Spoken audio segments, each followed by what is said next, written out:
మంచివాడు కాదు, కుమారులు మంచివారే. కుమారులు దేవుని సన్నిధిలో ఎలా జీవించాలనుకునేవారు?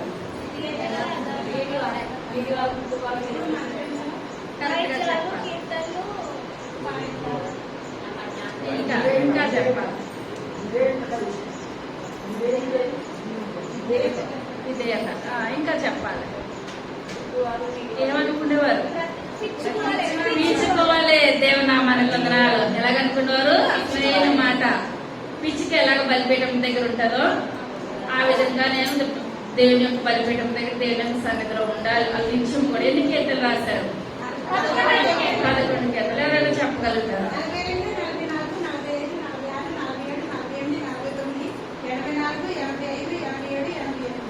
చప్పట్లు కొడతాను. ఎందువల్లంటే మన వాక్యం ఎలా ఉండాలంటే పరిగి పెట్టేయాలన్నమాట. ఏ పడుకోలు వేసినా సరే మనం అడిగే స్థితిలో అడిగినప్పుడు చెప్పగలిగే స్థితిలో మనం ఉండాలి.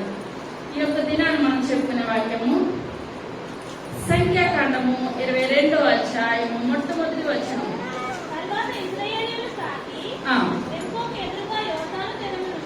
యోర్దాను తీరమునున్న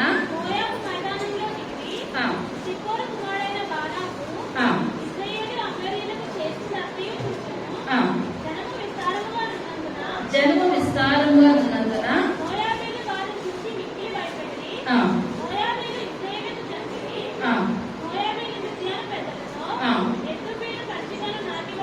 నాకి వేయనట్లు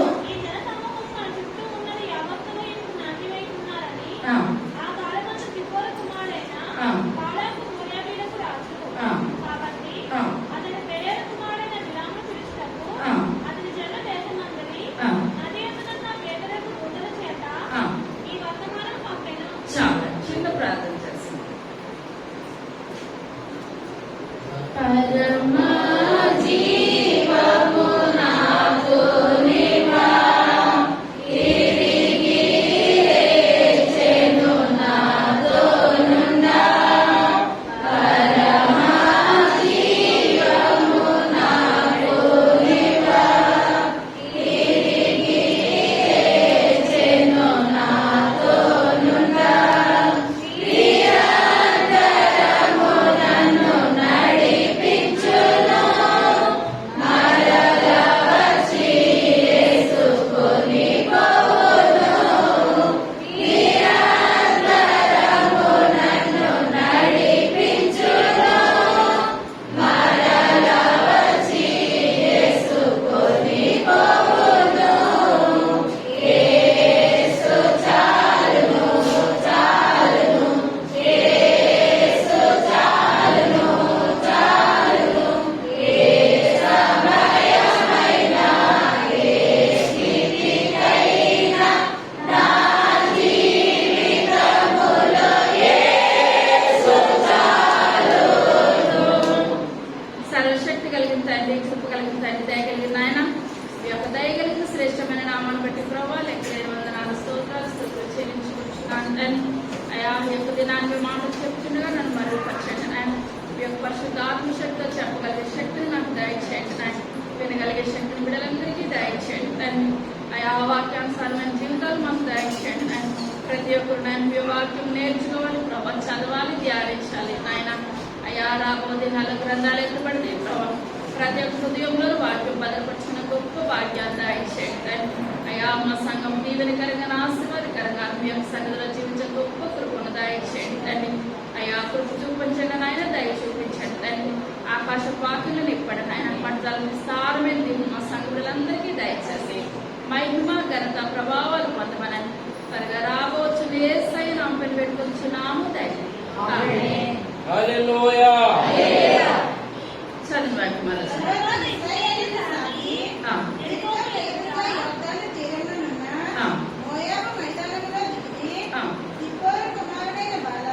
బాలాకు సూచను జనము విస్తారముగా ఉన్నందున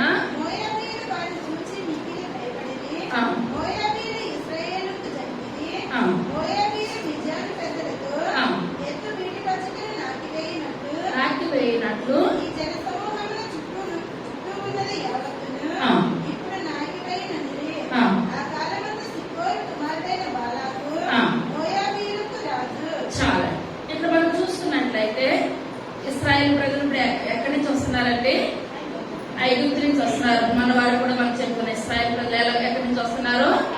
ఐగుప్తు నుంచి వస్తున్నారు. మన కుటుంబంలో కానీ మన సంఘంలో కానీ ఎక్కడ చూసినా సరే ఎక్కడ దారి దొరికే దుష్టుడు అక్కడ ఏలుబడి చేయడానికి చూస్తారు. బిడ్డలు మాట వినట్లేకపోతే సాతాను ఎవరిలో వస్తుందని మొట్టమొదటిగా బిడ్డల్లోకి వస్తుంది. మనం సంఘానికి రానివ్వకుండా ఆ భర్త మాట వినలేని వాడైతే భర్తలోకి వస్తుంది. నీకు వారం వారం ఇదో పాట అయిపోతుందంటారు. భార్య మాట వెళ్ళేదైతే భర్తను వెళ్ళనివ్వదు. ఇప్పుడు రకరకాలుగా మనలో సాతాను ఎవరిలో తొందరగా వచ్చేస్తుందో వాళ్ళలోకి వెళ్ళిపోయి మనం దేవునికి దూరంగా చేయడానికి దుష్టుడు ఎప్పుడు కూడా ఎదురు చూస్తూనే ఉంటాడు. ఇక్కడ చూసినట్లయితే ఇశ్రాయేలు ప్రజలు వస్తూ ఉండడం మనం చెప్పుకున్నాం కదండి. ఇప్పుడు కోరహ కుమారులకి ఇప్పుడు మోషేకి ఎటువంటి సంబంధం? అన్నదమ్ముల పిల్లల సంబంధం. ఏ గోత్రానికి చెందిన వారు? లేవి గోత్రానికి చెందిన వారు. ఒకే కుటుంబంలో వారికి అయినప్పుడు సాతాను ఎలా పెట్టేస్తున్నాడు? గొడవలు భయంకరమైన గొడవలు పెట్టేస్తున్నాడు. ఇక్కడ చూసుకున్నట్లయితే ఇప్పుడు యొక్బేతుకి ఆమ్రాము పుట్టిన వారు ఎవరండి?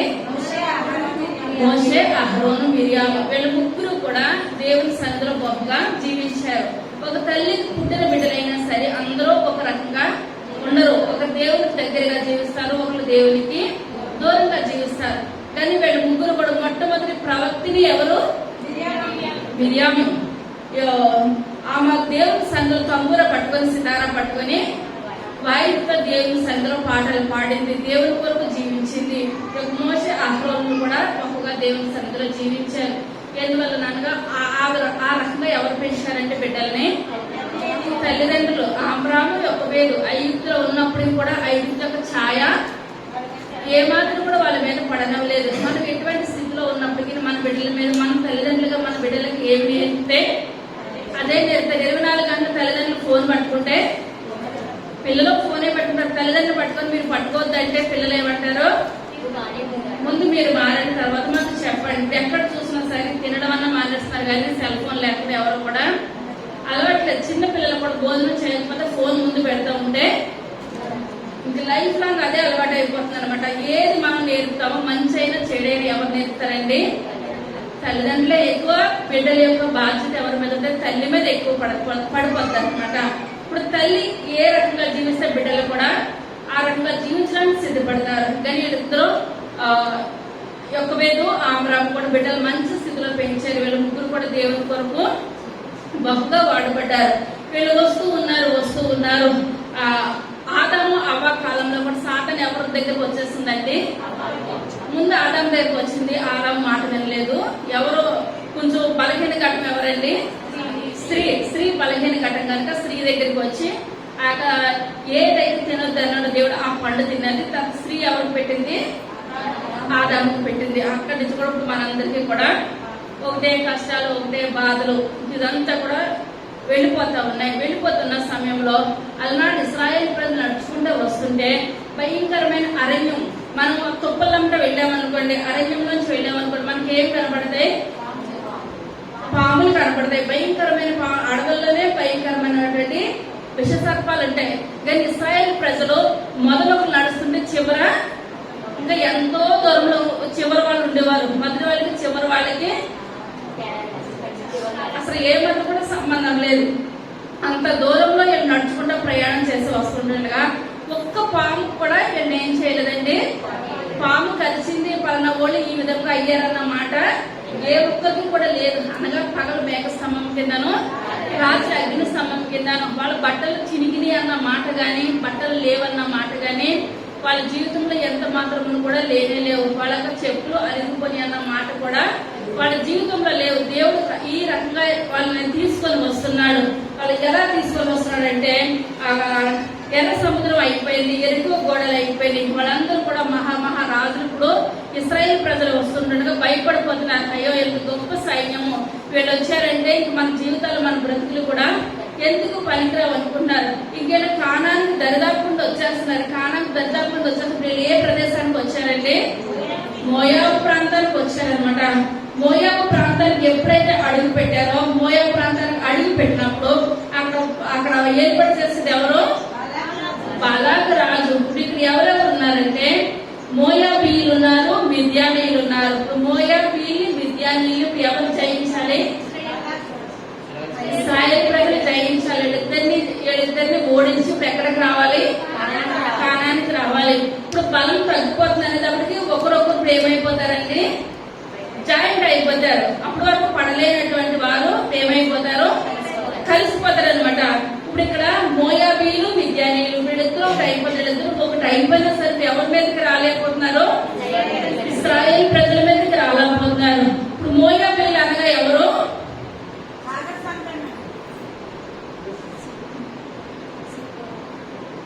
మోయాబీలు లోతు పెద్ద కుమార్తె సంతానం. ఎవరి సంతానం అండి? మోయాబీలు ఎవరు? లోతు పెద్ద కుమార్తె సంతానం. ఇంకొకరు చెప్పాను. ఎవరు చెప్పాను? మిద్యానీయులు. మిద్యానీయులు ఎవరండి?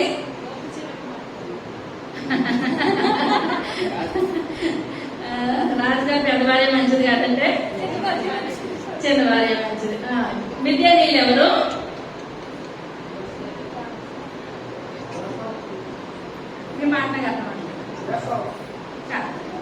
అబ్రహాముకి కెతూరాకి పుట్టినవారు. ఎవరండి? అబ్రహాముకి కెతూరాకి పుట్టినవారు మిద్యానీయులు. ఎందువల్లంటే అబ్రహాం వివాహం చేసుకున్నారు. ఎవరు చేసుకున్నారు? ముందు శారా చేసుకున్నారు. శారాకి ఇప్పుడు అబ్రహాంకి ఎవరు పుట్టారండి? ఇస్సాకు పుట్టాడు. ఇస్సాకు పుట్టిన తర్వాత ఇప్పుడు కొంతకాలానికి శారా చనిపోయిన తర్వాత అబ్రహాం అలాగే ఉండిపోయాడా? అలా ఉండిపోలేదు. ఆ వృద్ధాప్యంలో కూడా అబ్రహాం గారు వివాహం చేస్తున్నారు. ఎవరు వివాహం చేసుకున్నారు? కెతూరాని వివాహం చేస్తున్నారు. వాళ్ళిద్దరు కూడా పిల్లలు పుట్టారు. మనం చాలా సార్లు చెప్పుకున్నాం. ఇప్పుడు వేరే యొక్క సంతానం ఎవరు? మిద్యానీయులు. అర్థమవుతుందండి. ఇప్పుడు ముందు మోయాబీలు ఎవరంటే లోతు పెద్ద కుమార్తె సంతానము. మిద్యానీయులు అబ్రహాము కెతూరాకి పుట్టినవారు. వీళ్ళిద్దరూ కూడా ఒకటి అయిపోయి ఇశ్రాయేలు మీదకి వాళ్ళు రాకుండా ఇప్పుడు వీళ్ళెక్కడి వరకు వచ్చేసారండి? మోయాబు మైదానం వచ్చేసారు. మోయాబు మైదానం వచ్చేసారండి. దరిదాపు కానానికి వచ్చేసారు. దరిదాపుకి కానానికి వచ్చారు కానీ కానానికి రాకుండా ఇప్పుడు మోయాబు రాజు కూడా అక్కడ ఏర్పడి రాజు పేరు ఏంటంటే బాలాకు రాజు డౌట్ వచ్చింది. మనం ఇద్దరం కలిసి మోయాబీలు మిద్యానీయులు కలిసినా ఇశ్రాయేలు జయించలేము కనుక మనకు వేరే ఆప్షన్ కావాలి. అది మనకి ఏ రకంగా వస్తుంది అని చెప్పినప్పుడు అక్కడ మన దగ్గరే ఎవరున్నారు? బిలాము అనే ఒక ప్రవక్త ఉన్నాడు. ఆ ప్రవక్త నోటుకుండా ఏది పలికితే దేవుడు అది చేస్తాడు. ఇద్దరు కాదు, ఇంకో 10 మంది వచ్చినా సరే ఇశ్రాయేలు ప్రజల మీద ఏమాత్రం కూడా గెలవలేకపోతున్నారు. ఎందువల్లనంటే ఆ యొక్క ఎరుకో పట్టణం కొప్పుకూలిపోయిందనంటేనే, ఎరుకో గోడలు పగిలిపోయి అంటేనే మిగిలిన వాళ్ళకి భయం అనిపించేస్తుంది అనమాట. ఇటువంటి భయంకరమైన స్థితిలో ఉన్నదని అనుకున్నారు. మన దేవుడు సహాయం తప్పించి ఎంతమంది మనుషుల సహాయం కూడా మనకి వ్యర్థం అని అనుకున్నారు. ఎవరున్నారనంటే బాలాకు బిలాము ఉన్నాడు. బిలాము దగ్గరికి వెళ్ళి మనం ఏం చేయాలి? అడగాలి. బిలాము ఏది చెప్తే బిలాము మనల్ని ఆశీర్వదిస్తే మనం ఏమవుతాము? ఆశీర్వదిస్తాం. బిలాము శపిస్తే శపించబడిపోతాం అని ఒకటి తెలుసుకొని ఇప్పుడు బాలాకు రాజు ఏం చేస్తారంటే బిలాము దగ్గరికి కొంతమంది పెద్దలను పంపించాడు. బిలామును పిలుచుటకు దూతల చేత ఈ వర్తమానం పంపెను. వచ్చును నా ఎదుట దిగి ఉన్నారు. శపించుము.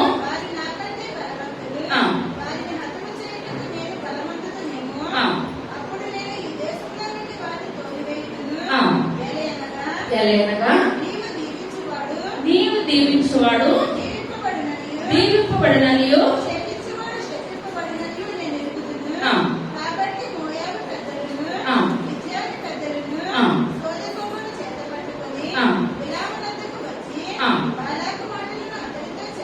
చెప్పగా ఈ రాత్రి ఇక్కడనే ఉండుడి.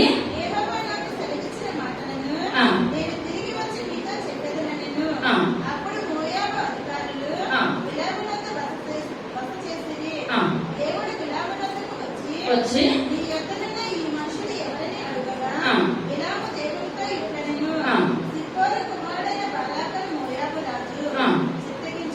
గ్రహించుము.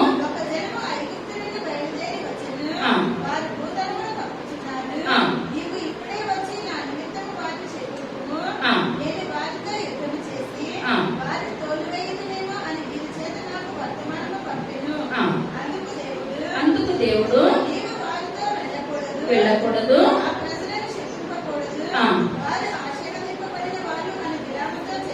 చాలు.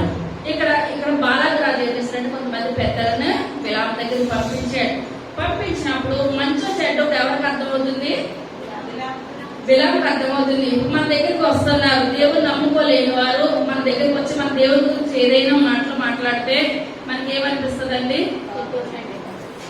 బాధ అనిపిస్తుంది. దేవుడిని ఇంతగానో ఇలా మాట్లాడుతున్నారు, దేవుడిని గొప్ప కార్యాలు చేస్తే దేవుడిని మర్చిపోయి ఈ రకంగా చేస్తున్నారని మనకి ఏం కలుగుతుంది? బాధ అనిపిస్తుంది. ఇక్కడ ఇదంతా చెప్తున్నారు. ఇశ్రాయేలు ప్రజలు ఐగుప్తు నుంచి అక్కడ ఎన్ని అద్భుత కార్యాలు చేశాడో, దేవుడు ఎలా నడిపించాడో ఎవరికి తెలుసండి? బిలాముకు తెలుసు. వాళ్ళు ఆశీర్వదించబడిన జనాంగం అని కూడా తెలుసు. కానీ ఇదంతా కూడా తెలిసి ఇప్పుడు తప్పు అనుకున్న వాళ్ళని ఇంటికి వచ్చారు. ఇంటికి వచ్చి మాట్లాడిన తర్వాత ఇప్పుడు ఇతను ఏం చేయాలంటే, ఇది నా వల్ల కాదు, దేవుడికి నేను ఇష్టంగా నేను జీవించాలి, దేవుడు నన్ను ప్రాప్తిగా ఏర్పరచుకున్నాడు, దేవుడు నాతో ముఖాముఖిగా మాట్లాడుతున్నాడు, ఈ పని ఏమాత్రం కూడా సరైనది కాదు అని బిలాము ఇప్పుడు ఏం చేయాలంటే వాళ్ళు పంపించేయాలి. ఎందువల్లంటే బాలాకు రాజు కొంత డబ్బు బంగారం పట్టుకొని ఎవరి దగ్గర పంపించాడండి? బిలాము దగ్గర పంపించాడు. ఆయన డబ్బును చూసేటప్పటికి ఇప్పుడు ఇతనికి కళ్ళు ఏమైపోయినాయి? మారిపోయాయి అనమాట. మారిపోయి వాళ్ళని బయట కూర్చోబెట్టి ఒక గదిలోకి వెళ్ళి ప్రార్థన చేస్తున్నాడు. ఇప్పుడు మనం ఏమన్నాం అనుకోండి, దేవుడి విరుద్ధంగా ఒక దొంగతనం కానీ ఏదైనా చేసే డబ్బు పక్కన పెట్టుకుని ప్రార్థన చేయాలంటే మనకు వస్తుందా? ప్రార్థన వస్తుందా? ఆయన దీవించే అనడానికి కూడా మన మనసు ఏమనిపిస్తుంది? నేను చేసింది తప్పు కనుక స్తుతి అని అనడానికి కూడా మన పెదవులు ఏ రకంగా కూడా రావు. ఎందువల్లంటే అది మనలో ఉన్న పాపాన్ని కడుగుకుంటేనే తప్పించి దేవుని చూసే అటువంటి అదృష్టము మనకి ఏమాత్రం కూడా కలగదు. కనుక శత్రువులందరినీ కూడా బయట కూర్చోబెట్టాడు. గదిలోకి వెళ్ళి ఇప్పుడు ఏం చేస్తున్నాడండి? ప్రార్థన చేస్తూ ఉన్నాడు. ప్రార్థన చేస్తూ ఉంటుండగా దేవాది దేవుడే ఎవరి దగ్గరికి వచ్చాడండి? బిలాము దగ్గరికి వచ్చాడు. బిలాము దగ్గరికి వచ్చినప్పుడు దేవుడు అడుగుతున్నాడు. దేవుడికి తెలవదంటారా వాళ్ళు ఎవరో? తెలుసు. కానీ ఆదాము దగ్గరికి వచ్చి దేవుడు, ఆదామా నీవు ఎక్కడున్నావు అంటే చెట్టు దగ్గర ఉండడం తెలవదా? దేవునికి తెలుసు. ఆ పండు తినకముందు అయితే దేవుడు వచ్చేటప్పటికి ఎదురుకుండా వీళ్ళు ఎదురు వచ్చేసేవాళ్ళు. ఇప్పుడు ఎప్పుడైతే ఆ యొక్క పండు తిన్నారో దేవుడు ఇప్పుడు ఎలా ఉన్నారు? వీళ్ళు దాక్కుంటున్న దేవుడు రాకుండా ఉన్నాడా? ఆదాము దగ్గరికి వచ్చాడు. ఇప్పుడు ఇక్కడ కూడా ఇతను తప్పు చేశాడు, అయినప్పటికీ కూడా దేవుడి దగ్గరికి రాకుండా ఉన్నాడా? బిలాము దగ్గరికి వచ్చాడు. బిలాము దగ్గరికి వచ్చి బిలాము వాళ్ళు ఎవరు అని చెప్పినప్పుడు ఇలా బాలాకు రాజు పంపించాడు, ఇశ్రాయేలు ప్రజలు శపించబడినారని చెప్పినప్పుడు దేవుడు అంటాడు ఏమని? వాళ్ళు ఆశీర్వదించబడిన వారు, నువ్వేమాత్రం కూడా శపించొద్దు. ఎందువల్లంటే అబ్రహాంతో చెప్పాడు దేవుడు, అబ్రహాము నువ్వు ఆశీర్వదించబడిన వారు ఆశీర్వదించబడతారు, శపించకు నువ్వెవరినైతే శపిస్తావో వాళ్ళు శపించబడతారు. ఎందువల్లంటే అబ్రహాము నీతిగాను యథార్థంగాను న్యాయంగా నడిచాడు కనుక అటువంటి తలాంతుని దేవుడు అబ్రహాంకి దయచేసాడు. ఎవరికి పడితే వాళ్ళకి దేవుడు ఇవ్వలేదు ఇటువంటిది. కానీ బిలాముకి దయచేస్తాడు కనుక ఇప్పుడు బిలాము ఇశ్రాయేలు ప్రజలు శపించిన మాత్రం ఆ శాపాలు వచ్చేస్తాయి. ఇశ్రాయేలు ప్రజలకి ఏమాత్రం కూడా రావు. కానీ దేవుడు బిలాము ఏం చేస్తాడని గమనిస్తాడు అంతవరకే. కొంతమంది అంటారు వాళ్ళ నోరు మంచిది కాదు, వాళ్ళు ఏదంటే జరిగిపోతుంటే దేవుని చిత్తం మన మీద ఉన్నంత సేపు కూడా ఊరంతా ఒకటైనప్పటికీ కూడా మనం జరిగేది ఏది కూడా ఉండదు. కానీ మనం ఏం చేయాలంటే దేవుని కాపుదల్లో ఉండాలి, దేవుని ప్రార్థనలో ఉండాలి. ప్రార్థనలో లేకుండా దేవుడే ఉన్నాడు ఇటు మనం దేవునికి చెందము, ఇటు దయ్యానికి చెందము, రెండాటికి చెందకుండా మంచిగా మిగిలిపోతాం. కానీ మనం దేవుని సన్నిధిలో ఉండాలి. కానీ దేవుడే బిలాము దగ్గరికి వచ్చి బిలాముతో అంటున్నాడు, నువ్వు వాళ్ళని శపించడానికి ఏమాత్రం కూడా ప్రయత్నం చేయొద్దు. ఎందువల్లంటే వాళ్ళు దీవించబడిన వారు. అబ్రహాముకే మాట ఇచ్చేస్తాడు ఈయన దేవుడు ఏమని? అబ్రహామా నువ్వు పిల్లలే అంటున్నావు, నీకు నేను సంతానాన్ని నేను దయచేస్తాను. 18 మాట్లాడాడు దేవుడు. వాళ్ళు కొన్నాళ్ళు ఇబ్బందులు పడతారు, వాళ్ళని ఐగుప్తు పంపిస్తారు. అక్కడ 430 సంవత్సరాలు అక్కడ ఉంచిన తర్వాత మరలనేది కాలానికి తీసుకొస్తారు. మన దేవుడు మాట అంటే మాట ఇచ్చి నెరవేర్చిన వాడు మన దేవుడైతే ఎంత మాత్రం కూడా కానీ కాదు. అబ్రహాం మాట ఇచ్చాడు కనుక మళ్ళీ కానాన్లో దేవుడు ప్రవేశింప చేస్తాడు. కానీ ప్రవేశింప చేస్తాడు, ప్రజలు దీవించినా చేస్తాడు, దీవించకపోయినా చేస్తాడు. కానీ ప్రజలు ఏం చేయాలి? శపించకూడదు అంతవరకే, కానీ దీవించాలి. కానీ ఏం చేస్తాడని దేవాదేవుడు ఎదురు చూస్తూ ఉంటుంటే ఇతను హృదయం అంతా ఎటువైపు వెళ్ళిపోతుందండి? డబ్బు వైపే, డబ్బు వైపు. డబ్బు బంగారం తప్పించే లోకంలో ఏది కూడా ఇతను కనబడలేదు.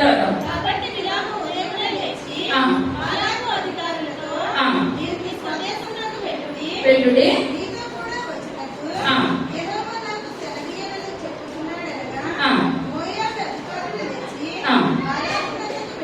వెళ్ళి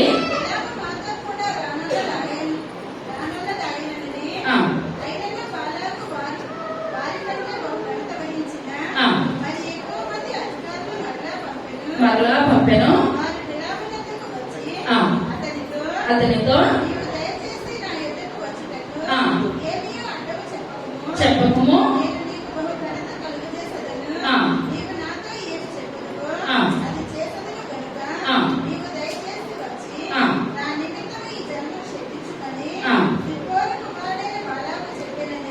చాలా. ఇప్పుడు ముందు దేవుడు అన్నాడు నువ్వు వాళ్ళ దగ్గరికి వెళ్ళొద్దని చెప్పినప్పుడు ఉదయాన్నే లేచి ఏమన్నాడండి?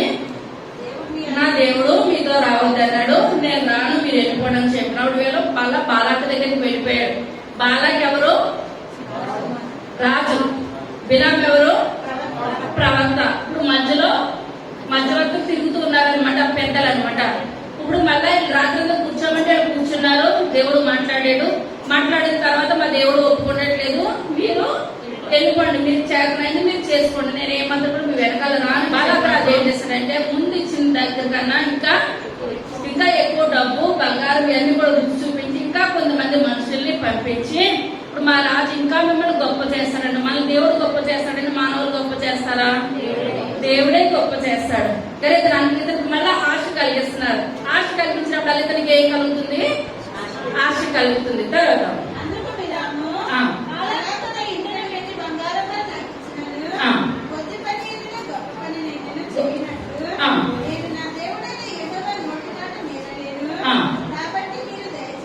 దయచేసి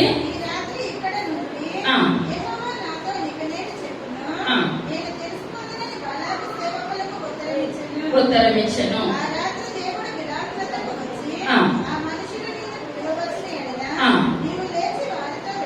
వారితో వెళ్ళుము,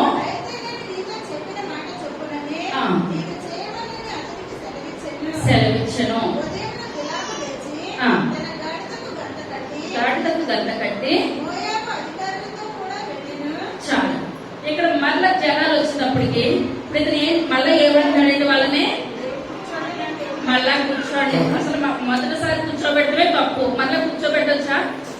కూర్చోబెట్టకూడదు. మళ్ళా కూర్చోబెట్టాడు. మళ్ళా కూర్చోబెట్టి మనకు దేవుని తరపు ఉండాలా సాతాన్ తరపు ఉండాలా? దేవుని తరపు ఉండాలి. సాతాన్ బిడ్డలు వస్తే మనం కూర్చోబెట్టి మళ్ళీ దేవుడిని అడుగుతాం. ఇదంతా కూడా పుట్టుమంటలు, ఎందుకు ప్రయోజనం లేని మాటలు. కానీ ఇతను మళ్ళీ ఇప్పుడు ఏం చేస్తాడండి? మళ్ళా కూర్చోబెట్టాడు. మళ్ళా కూర్చోబెట్టినప్పుడు మళ్ళా దేవుడు ఎవరి దగ్గరికి వచ్చాడు? బిలాము దగ్గరికి వచ్చాడు. మళ్ళీ ఎవరు అవలని చెప్పినప్పుడు ఫలానా అని దేవుడితో చెబుతున్నాడు. దేవుని కోపము రగులుకొనెను.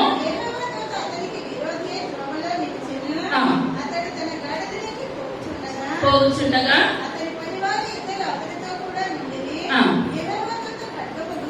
ఖడ్గము దూసి చూచెను గనుక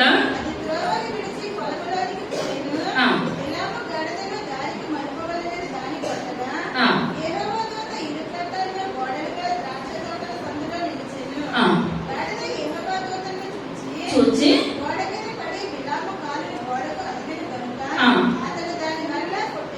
చాలా.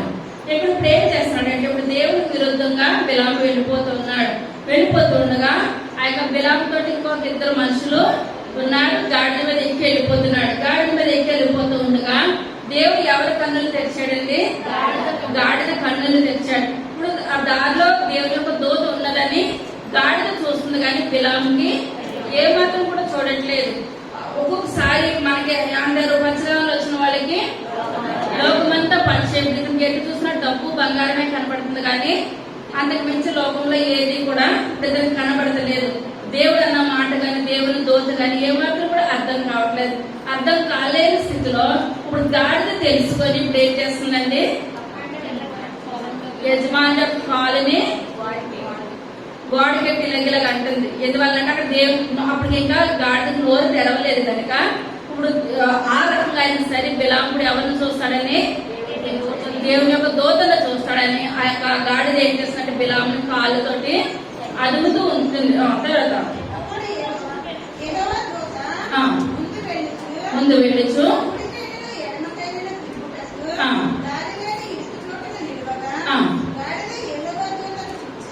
చూచి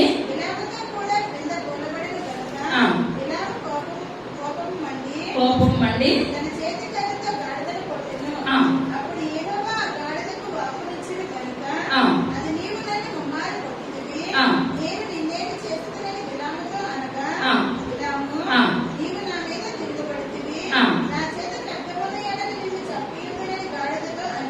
చాలా ఇక్కడ చూసుకున్నట్లయితే దేవుని దోత దారి లేకుండా చిన్న సందులోనికి తీసుకొని వెళ్ళిపోతే గాడికి ముందుకు వెళ్ళడానికి గాడికి ఏ మాత్రం కూడా దారి కనబడతలేదు. కానీ ఇప్పుడు బిలాంకి ఏంటంటే తొందరగా వెళ్ళిపోవాలి, ఇశ్రాయేల్ ప్రజల్ని శపించేయాలి. ఇదే మాట మీద ఉన్నట్టు రెండో మాట మీద లేడు బిలాం ఏ మాత్రం కూడా. ఇప్పుడు దేవుని యొక్క దోతను కూడా చూడట్లేదు, ఏది కూడా చూడట్లేదు. చూడలేని స్థితిలో ఇప్పుడు ఇతను కోపం వచ్చేసి ఏంటి ఎప్పుడు మంచిగా వెళ్ళేదాను కదా, నేను తొందరగా వెళ్ళిపోవాలి, బాలాకు రాజు దగ్గర నేను గొప్ప తెచ్చేసుకోవాలి. గాడిద ఎలా చేసింది ఏంటంటే గాడిదని ఏం చేస్తాడంటే ఇప్పుడు ఇతను 3 సార్లు కొట్టాడు. 3 సార్లు కొట్టేటప్పుడు ఎప్పుడైతే 3 సార్లు కొట్టాడు దేవుడు ఎవరికి నోరిచ్చాడు, గాడిదకి నోరిచ్చాడు. ఎప్పుడైతే నోరిచ్చాడో గాడిద అంత దెబ్బలు కూడా లెక్కేస్తుంది అనమాట. ఒక జంతువు ఏమంటుంది, నన్ను ముమ్మారు కొట్టేసేసావు కదా, నన్ను ఎందుకు కొట్టావని చెప్పినప్పుడు నేను ఏదైనా నీకు ఎప్పుడైనా నేను తీసుకెళ్ళినప్పుడు మంచిగా తీసుకెళ్ళాను కదా, నేను పడేస్తాం కానీ అలాగే నేను ఏమీ చేయలేదు కదా అంటే ఇతను అంటున్నాడు. మరి నేను ఎప్పుడు మంచిగానే తీసుకెళ్ళి ఎందుకు నన్ను మంచిగా తీసుకెళ్ళట్లేదు అనుకుంటున్నాడు. కానీ ఇదేంటి ఇన్ని రోజులు నేను ఎక్కుతున్నాను కదా, నేను ఎటు వెళ్ళమంటే అటు వెళ్తున్నాను కానీ గాడికి మాట్లాడే విధానం లేదు కదా అన్న గ్రహింపు కూడా ఏమాత్రం కూడా ఎవరిలో లేదండి. బిలాములో ఎంత మాత్రం కూడా లేదు. నీ దాననైనది మొదలుకొని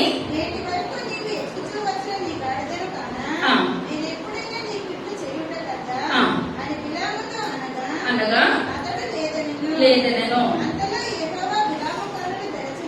బిలాము కన్నులు తెరచిన గనుక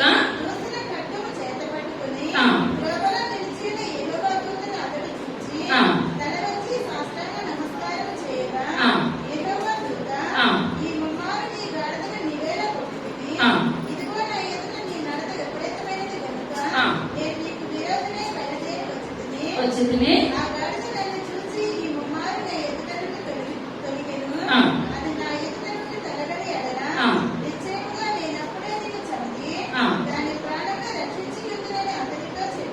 చాలండి.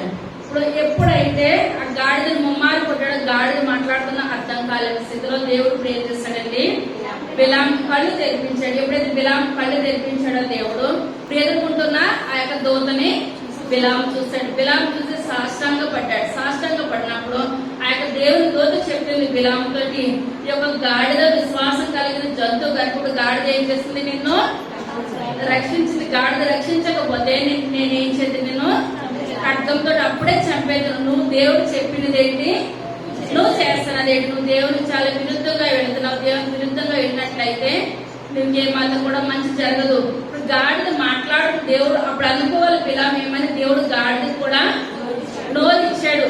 నేను అక్కడికి వెళ్ళినా సరే దేవుని విరుద్ధంగా వెళితే ముందు ఇశ్రాయేల్ ప్రజలు ఏమో కానీ నా ప్రాణము పోతాదని అనుకోవాలి. కానీ గాడిదకు నోరించిన గాడిద మాట్లాడినా ఏది చేసినా సరే ఇప్పుడు మనం మైండ్ లో కూర్చుంది అనుకోండి, మనం ఏదైనా చేస్తాం దేవుని విరుద్ధం అని మన మనసు చెప్తుంది. చెప్పినప్పుడు ఇంకొక మనసు అంటే ఏమని, ఏం కాదు దేవుడు క్షమించేస్తాడు, దేవుడు క్షమించేస్తాడు. ఇంకొక మనసు అంటే దేవుడు ఎంతవరకు క్షమిస్తాడో, దేవుడు తెలవ లేకుండా చేసిన దాన్ని క్షమిస్తాడు కానీ తెలిసి చేసిన దానిని ఏ మాత్రం కూడా క్షమించడానికి మనసు అంటది, రెండు మన మనసే చెప్తాది. కానీ మనలో మనం అనుకుంటాం ఏమీ కాదు. బిలాము అదే అనుకుంటున్నాడు, ఏం కాదులే, ఏం కాదు, నోటు మాట కదా, ఒక్కసారి అనేసి నా దేవుడు నన్ను క్షమించేస్తాడు. కానీ దేవుడు అస్తమానం క్షమించే దేవుడు అయితే ఏమాత్రం కూడా కానీ కాదు. తెలవక చేస్తే క్షమిస్తాడు, కానీ తెలిసి చేస్తే ఏమాత్రం కూడా క్షమించే దేవుడు ఎంత మాత్రం కూడా కాదు. కానీ ఎంత చేసినా సరే బిలాంలో ఏమి రావట్లేదండి. ఈ డబ్బు బంగారం అనుకుంటే దేవుడు అతనికే ఇస్తాడు. కానీ ఇప్పుడు అబ్రహాంని పేదవాడిగా చేశాడంటారా? చేయలేదు. యోగుని పేదవాడిగా చేశాడా? ముందన్నంతకంటే రెండంతలు అధికమైన ఆస్తిని ఇచ్చాడు. ఎందువల్లంటే దేవునికి ఆస్తి ఐశ్వర్యం అన్ని ఆయన చేతిలో గుప్తంలో ఉన్నాయి. ఎందువల్లంటే మనం అడిగి పొందకపోవడమే మన తప్పు. ఎందువల్లంటే మనకు అన్ని తెలిసి బిలాములాగా మనం ఏదో ఒకటి తప్పు నిర్ణయం చేసేస్తున్నాం. అందుకనే దేవునికి మనకని అడ్డు కూడా ఏర్పాటు చేసేస్తున్న సాతాను. అందుకనే మనం దేవుడికి దూరం అయిపోతున్నాం. కానీ ఆ దేవుడు చెప్పిన పదాజ్ఞలని మనం అనుసరించినట్లయితే అబ్రహాంను ఆశీర్వదించిన దేవుడు మనల్ని ఆశీర్వదించడానికి ఆయన సిద్ధముగా ఉన్నట్టు. పాపము చేసి తిని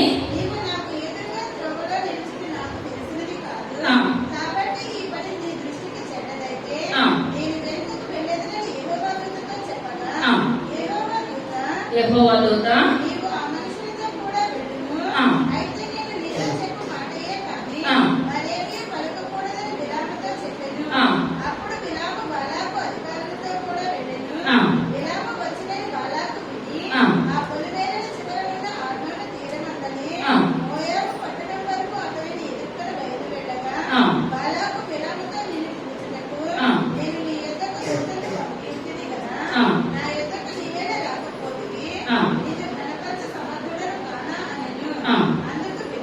బిలాము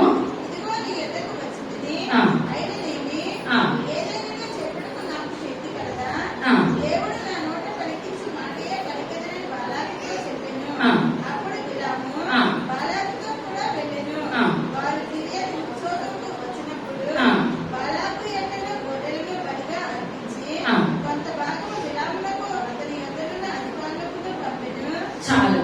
ఇక్కడ చూస్తున్నట్లయితే ఇప్పుడు గాడిదకి నోరిచ్చాడు దేవుడు, బిలాము కళ్ళని తెరిపించాడు.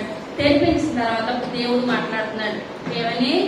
బిలాము, నేను చెప్పిందే నువ్వు అక్కడ చెప్పాలి, కానీ సొంత మాటలు ఏమాత్రం కూడా అక్కడ చెప్పడానికి వీలు లేదని చెప్పినప్పుడు కూడా ఇతను మనసు నిండా కూడా దేవుడే మారుతాడు. దేవుడు మారాలి తప్పించి మనం ఏమాత్రం కూడా మారమన్నమాట. ఇక్కడ చూస్తున్నట్లయితే బిలాము కూడా అదే అనుకుంటున్నాడు. ఇప్పుడు దగ్గరికి వచ్చేసిన తర్వాత బాలాక్ రాజుకి ఎదురుపడ్డాడు. బాలాక్ రాజు ఇప్పుడు ఏం కలుగుతుందంటే సంతోషం కలిగింది. ఎందువల్లంటే బిలాము వచ్చాడంటే ఇప్పుడు ఎందుకు వచ్చాడు? ఇశ్రాయేలు ప్రజలను శపించడానికి వచ్చేసేస్తాడు. ఇంక మాకు ఏ భయం కూడా లేదు. ఇప్పుడు పెద్ద కొండ మీదకి తీసుకొని వెళ్ళాడు ఆ యొక్క బాలాక్ రాజు బిలాముని. పైకి కొండ మీద తీసుకొని వెళ్తే ఇశ్రాయేలు ప్రజలు చీమల్లా ఉన్నారనమాట. చీమల్లా ఉండి అక్కడి నుంచి ఒక్క మాట శపిస్తే ఇశ్రాయేలు ప్రజలందరూ కూడా శపించబడిపోతారు కనుక ఆ విధంగా మాట్లాడుతూ ఉంటే ఇప్పుడు ఇతను వెళ్ళాడు. కానీ ఇప్పుడు ఏమంటున్నాడు? నేను వచ్చాను, కానీ ఎందుకు వచ్చానో నాకే అర్థం కావట్లేదు. బాలాక్ రాజు ఏమో సంబరపడిపోతున్నాడు. కానీ ఇతను అనుకుంటున్నాడు ఏమని? నేను వచ్చిన సుఖమేమున్నది, దేవుడు ఏం చెప్తే అది నేను చెప్పాలి, కానీ నా సొంత మాటలుగా నేను చెప్పడానికి ఏమాత్రం కూడా దేవుడు నాకు అనుమతి ఇవ్వలేదు అని బిలాము అంటున్నాడు. బాలాక్ ఏమనుకుంటున్నాడు మనసులోను? మనిషి అయితే వచ్చాడు కదా, నేను ఇంతమంది మనుషుల్ని పంపించాను, రాత్రి అంతా నా మనుషుల్ని పెట్టుకున్నాడు, నేను ఇంత డబ్బు ఇంత బంగారము నేను పంపించాను కనుక నా తరపున ఇతను మాట్లాడుతున్నాడు అనుకొని ప్రతి నెల్లి ఏమంటాడంటే 7 బలిపీఠాలు కట్టమంటున్నాడు. ఏంటండి 23 అధ్యాయం మొట్టమొదటి వచనం.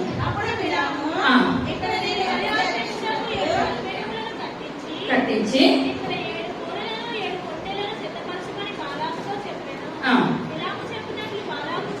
చేయగా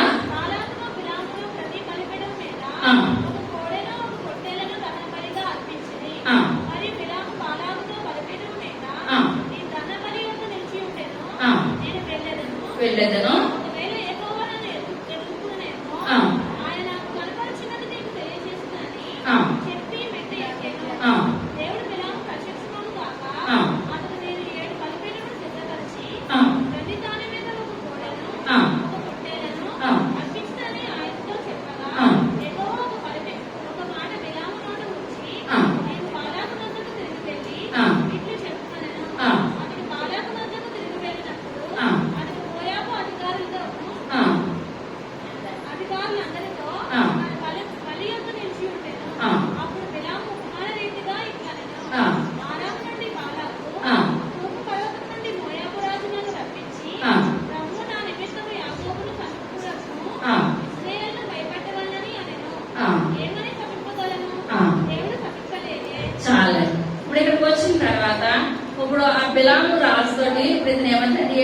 ఎకరాల కట్టు, అక్కడ దహన బలులు అర్పించే, పొట్టేళ్ళు అర్పించి అన్ని అర్పించి అని చెప్పేదానికి ఇప్పుడు ఏది అంటున్నాడు అతను ఏం చేస్తున్నాడు అండి, బాలాక రాజు ఆ విధంగా చేసేస్తుంటే అన్ని అయిపోయిన తర్వాత ఇప్పుడు ఇతను బయలుదేరాడు అనమాట. ఇప్పుడు ఏం చేయడానికి, శపించడానికి వెళ్తాడని అనుకుంటే అక్కడ నించున్నాడు. బాలాక రాజు నోటుకు ఒక మాట వచ్చేస్తేమో నేను ఏది చేయమంటే అదే చేస్తున్నాను కదా, నేను ఏది చేయమంటే అదే చేస్తున్నాను కదా అని అనుకునేటప్పుడు ఇతను అంటున్నాడు, బిలాం అంటున్నాడు, నేను ఏం శపిస్తానో దేవుడు శపించమని అనట్లేదే, నేను వాళ్ళని ఏ రకంగా భయపెట్టగలను, దేవుడు భయపెట్టట్లేదే.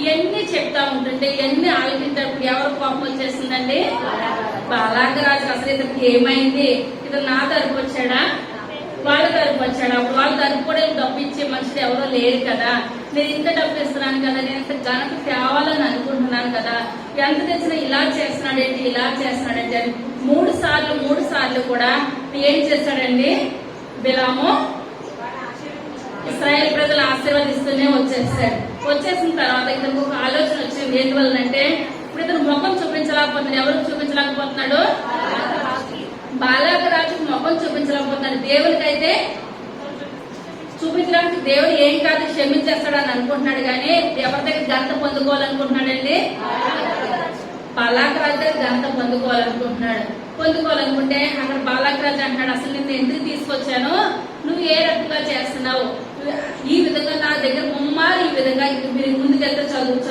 ఉంటది, ఇంటికెళ్ళి చదువుకోండి, 3 సార్లు కూడా నువ్వు ఈ విధంగా నన్ను మోసం చేసావు, అసలు నువ్వు ఎందుకు వస్తున్నావు ఏంటి అని చెప్పినప్పటికీ తన మనసులో ఉన్న ఆలోచన చెప్పేసాడు అనమాట. ఎవరండి, బిలాము. ఎవరికి చెప్పాడు, బాలాకుకి చెప్పాడు. ఏం చెప్పాడు అనగా దేవునికి ఏమి ఇష్టం ఉండవు చెప్పాలి, దేవునికి ఏమి ఇష్టం ఉండవు, విగ్రహారాధన, పాపము, వ్యభిచారము. దేవునికి ఇష్టం లేనిది ఏంటండి, విగ్రహారాధన, వ్యభిచారము.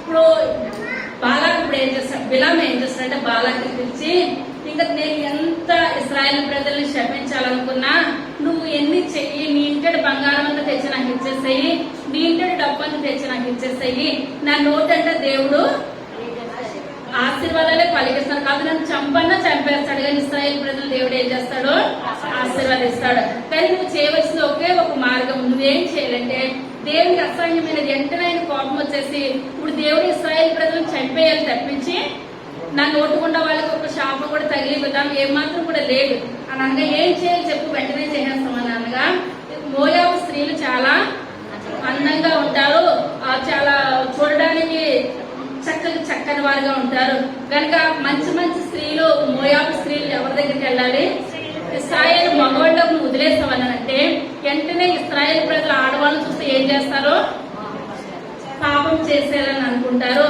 ఎందుకంటే మోయాబు స్త్రీలు ఆ విధమైన అందగత్తులు అనమాట. ఇప్పుడు అందమైన అమ్మాయిని చూసేటప్పటికి మగవాళ్ళకి ఏమనిపిస్తుందండి, పాపం చేయాలనిపిస్తుంది.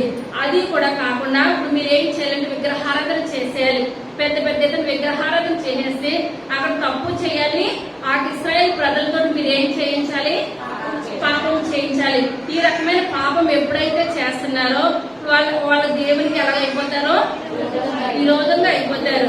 మన బైబిల్ గ్రంథంలో చూసుకున్నట్లయితే జ్ఞానం ఎవరండి, సొలొమోను మహారాజు. దేవుడు సొలొమోనుకి ఇచ్చినటువంటి జ్ఞానము మళ్ళా వేరే వాళ్ళకి ఎవరికి కూడా దేవుడు దయచేయనన్నాడు. అటువంటి జ్ఞాని దేవుని సన్నిధిలో యథార్థంగా నీతిగా కొన్ని రోజులే జీవించాడు. తర్వాత పెళ్లిళ్ళు చేసుకుంటాం, 300 మంది భార్యలు, 700 మంది ఉపపత్తులు పెళ్లిళ్ళు చేసుకుంటాం. వాళ్ళ ఇప్పుడు విగ్రహారాధన స్త్రీ వచ్చిందంటే ఇప్పుడు ఏం చేస్తుందండి, విగ్రహారాధన వైపు తిప్పేస్తారు అనమాట. ఇప్పుడు అలాగే సొలొమోను విగ్రహారాధన మంచిది కాదని అన్నాడు. సొలొమోను మహారాజు దేవుని ఒక మందిరాన్ని కట్టించాడు. ఆకాశంలో ఏమొచ్చిందంటే గొప్ప వెలుగు వచ్చేసింది. అక్కడ ఇన్ని చేసిన దేవుడితో మాట్లాడగలిగిన శక్తి ఉన్న సొలొమోను మహారాజు ఇప్పుడు ఎవరికి లోనైపోయాడు, ఒక స్త్రీకి లోనైపోయి వాళ్ళు చేసిన విగ్రహారాధన చేసేసి లాస్ట్ కి వచ్చిన తర్వాత వ్యర్థము సమస్తం వ్యర్థం అనుకున్నా చేసేది లేదు, కాకపోయినా చేసేది లేదు. ఇదే అనుకూల సమయము, ఇదే రక్షణ దినం. మనం అనుకూల సమయం అంటే ఆయన మన సృష్టికర్తని స్మరణకు తెచ్చుకోవాలి. కానీ మనకు వయసు అయిపోయిన తర్వాత కూర్చుంటే 10 మంది పైకి లేకపోవడం, ఆ తినబెడతాం, పడుకోబెడతాం, అన్ని స్థితులు ఆ స్థితుల్లో ఉన్నప్పుడు అనుకుంటారంట, నీకు నిజంగా నాకు దేవుడు మరలా ఆయుష ఆరోగ్యాన్ని ఇచ్చేస్తే నేను ఎలా ఉంటానో హన్నాలాగా దేవుని మందిరంలో నేను జీవించేస్తాను. వయసులో ఉన్నప్పుడు జీవించలేని వాళ్ళు మళ్ళీ ఇస్తే జీవిస్తారా? అలా ఇస్తే ఆప్షన్ సొలొమోనుకి ఇచ్చేది దేవుడు. కానీ మనకి రెండో విధానం, రెండో దారి ఏది కూడా లేదు. 60 సంవత్సరాలు లేకపోతే 70 సంవత్సరాలు, అది కూడా 60 మించిపోయిందంటే ఆయాసము దుఃఖమే. మనం 60 సంవత్సరాలను ఎంత చేసినా సరే, అందుకనే దేవుడు అంటాడు బాల్య వయసునంతే మనం ఏం చేయాలి? సృష్టికర్త స్మరణ తెచ్చుకోవాలి. యవ్వన కాలంలో ఉన్న ప్రార్థన దేవునికి చాలా బలమైన ప్రార్థన, అంగీకారమైన ప్రార్థన. యవ్వన బిడ్డలు అందుకే చాలా దేవునికి దగ్గరగా జీవించినట్లయితే వాళ్ళ పిల్ల తరాలు ఏ విధంగా ఉంటాయండి? దేవునికి దగ్గరగా ఉంటాయి, దీవెనకరంగా ఉంటాయి, ఆశీర్వాదకరంగా ఉంటాయి. ఇప్పుడు ఇతను ఏం చెప్పాడంటే, బిలాము కూడా ఒక ప్రవక్త అయ్యింది, అటువంటి మాటలు మాట్లాడొచ్చు అంటారా? ఈ రకంగా ఇశ్రాయేలు ప్రజలు పాపంలో పడిపోవాలని చెప్పడానికి ఏమన్నా నోరు రావాలంటారు అతనికి?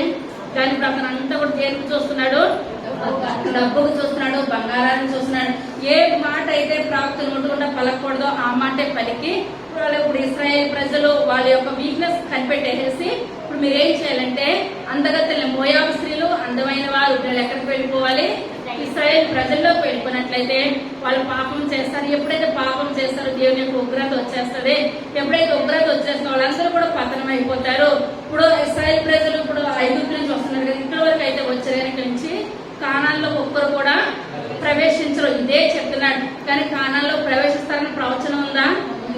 ప్రవచనం ఉంది. కానీ ఇక్కడతోటే ఇదైపోద్దని అనుకుంటారు. మనకి ఆరోగ్యం బాగాలేదనుకోండి, మనం లేవలేకపోతున్నాం అనుకుంటాం, ఇక నా పని అయిపోయింది. కానీ మనం ఎంత కాలం బ్రతుకుతామో, ఎంత పరిచయం చేస్తాం, ఎవరి చేతిలో ఉన్నదండి? దేవుని చేతిలో ఉన్నది. మనం అనుకుంటే ఇక నా వల్ల కానే కాదు. ఏలియా అనుకున్నాడా?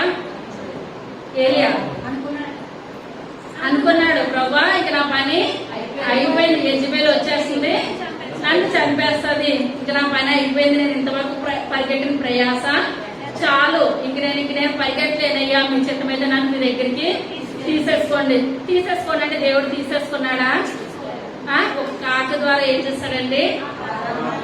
రొట్టెను మాంసం ముక్కను పట్టుకొని వస్తే శుభ్రంగా తిని పడుకునిపోయాడు. మరలా సాయంకాలం అయిన తర్వాత రొట్టెలు మాంసం భలే ఉందని అనుకున్నాడని తిని పడుకుంటున్నాడు. దేవుడు అంటున్నాడు, ఏలియా నీకు శక్తికి మించిన ప్రయాణం అన్నది, నువ్వు తినేసి పడుకుంటావు కాదు, నువ్వేం చేయాలి? ప్రయాణం చేయాలి. ఎన్ని రోజులు ప్రయాణం చేస్తాడండి? 40 రోజులు ప్రయాణం చేస్తాడు. ఇక్కడ మనం కూడా ఈయన అనుకుంటున్నాడు ఎవరో గొప్ప ప్రవక్తే, బిలాము ప్రవక్తే, అయిపోయింది ఇశ్రాయేలు ప్రజల పని, అయిపోయిందంటే అయిపోయింది అన్నారు అనుకొని ఈ ఒక్క మాట ఎప్పుడైతే చెప్పాడో బాలక రాజు ఇప్పుడు ఏం చేస్తాడండి? అందమైన స్త్రీలని ఇశ్రాయేల్ ప్రజల మీదకి పంపించేశాడు. ఎప్పుడైతే పంపించేశాడో అప్పుడు వరకు కూడా ఇన్ని అద్భుత కార్యాలు చూసిన ఇశ్రాయేల్ ప్రజలు ఈ యొక్క స్త్రీలను చూద్దాం ఏమైపోయారు? పాపము చెయ్యాలనుకున్నారు. యోబు అంటున్నాడు ఏమని? అయ్యా నా కంటితో నేను పాపము చెయ్యొద్దయ్యా, ఎదురు స్త్రీని చూస్తే నేను ఏ విధంగా చూస్తానో చెల్లెల్లాగో హక్కలాగో అంతే తప్పించి నాకు రెండో స్వభావం అంటూ నాకు రాలేదు. ఇశ్రాయేల్ ప్రజల దగ్గర నడిపించే కాపరి ఎవరున్నారండి? మోషే గారు ఇంకా ఉన్నారు. మోషే గారు ఉంటుండగా ఇక్కడ మోయాబు స్త్రీలు వస్తుండగా పాపం చెయ్యొచ్చు అంటారా? చేయకూడదు. ఇప్పుడు మన బిడ్డలు ఏదైనా తప్పు చేస్తారనుకోండి, మొట్టమొదటి ఏమంటారు? తల్లిని అనేస్తారు ముందు. తల్లి సరైనది కాదు. తల్లి గట్టు మీద వేస్తే బిడ్డలు గట్టు మీద ఉంటారు, తల్లి చేయలోకి వెళ్తే బిడ్డలు చేయలోకి అంటారు. ముందు కుటుంబాన్ని అంటారు, తర్వాత వాళ్ళు ఏ చర్చకి వెళ్తున్నారు రెండోది ఎవరికి వచ్చేస్తుందండి? వాళ్ళ సేవకులు తప్పు చేయమనే బోధిస్తున్నారా? ఇక్కడ ఏం చెప్తారు? తప్పు చేయమని బోధిస్తారా? బిలాము బోధ బోధిస్తారా? ఎవరైనా అన్నం తినే వాళ్ళు ఎవరో కూడా బిలాము బోధ బోధిస్తారు. చాలా మంది అంటారు వేరే గుడిలో వాళ్ళు బిలాము బోధ బోధిస్తున్నారా, దేవుని బోధ బోధిస్తున్నారా? ఎందువల్ల బిలాము ఎటువంటి బోధ బోధించాడండి? తప్పుడు బోధ చేశాడు కనుక చాలా మంది బిలాము బోధ అంటారు అనమాట. అది మనకి వాక్యం అంతా తెలవకపోతే బిలాము బోధ అంటే ఏంటి, బిలాము బోధ అంటే ఏంటి అని అనుకుంటాం.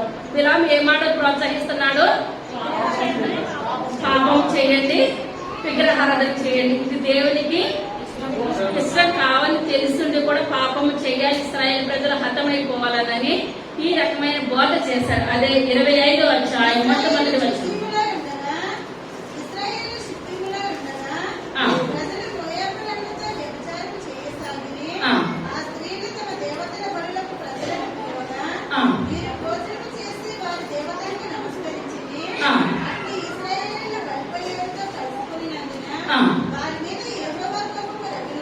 రగులు కొనెను.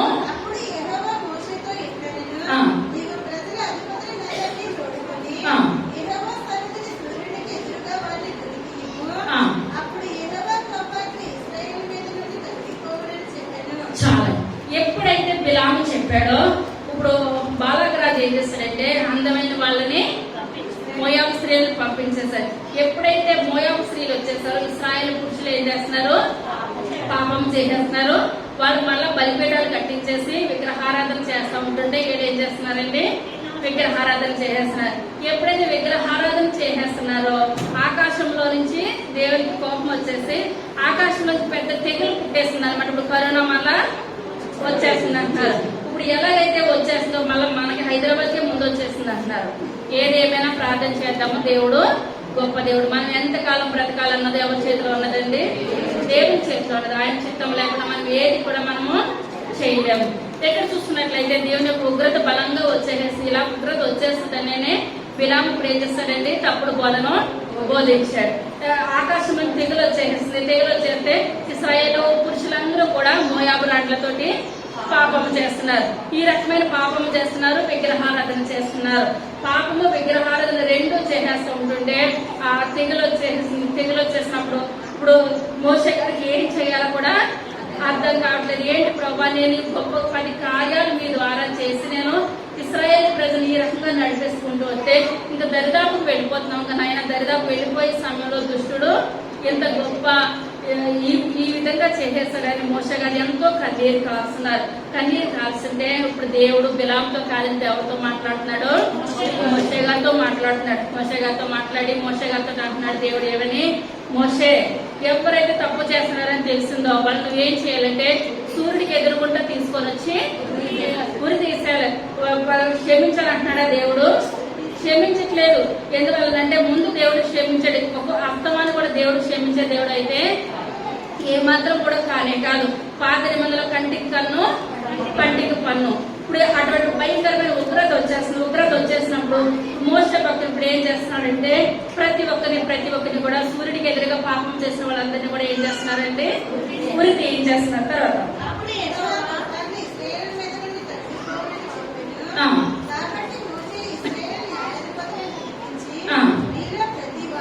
మీలో ప్రతి వాడును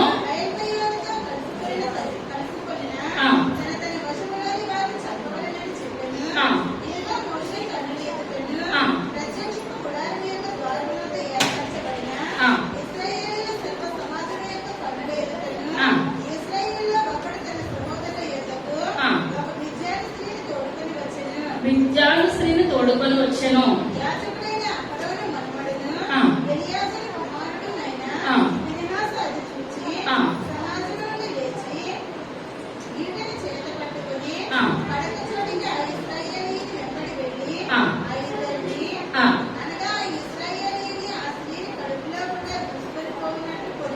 చాలా ఇక్కడ చూసుకున్నట్లయితే మోషే గారు ఇశ్రాయేలు ప్రజలందరినీ నిలవబెట్టి ప్రొద్దుటే సూర్యుడికి ఎదుర్కొంటా అంటే ఉదయమే ప్రొద్దుటే ఇప్పుడు తెగులు ఆకాశంలో నుంచి వచ్చేస్తుంది. దేవుడు కోపంతో రగిలిపోతున్న సమయంలో మోషేతో మాట్లాడి మోషే ఈ విధంగా తప్పు చేసిన వాళ్ళని సూర్యుడికి ఎదురుకుండా పెట్టి ఉరి తీయించే చెప్పినప్పుడు మోషే గారు మాట్లాడుతూ ఉన్నారు.